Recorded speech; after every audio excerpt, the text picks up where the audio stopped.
The Snowflake Moray, or Echidna nebulosa, also known as the clouded moray among many vernacular names, is a species of a marine eel of the family Morainidae.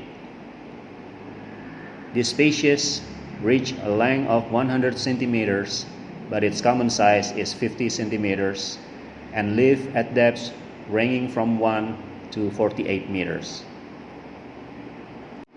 The snowflake moray is often found residing in the seagrass beds with rock rubble, rocky shallows, intertidal reef flats, and tide pools. Like many of the moray eels, the snowflake eel can become aggressive at feeding time. However, it can also be one of the more placid eels compared to other morays.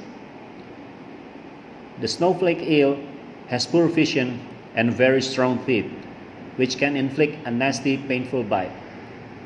Teaching the eel to associate your hands with food can have unfortunate consequences. The snowflake eel likes to spend much of its time hiding under rocks and at crevices with only the head showing.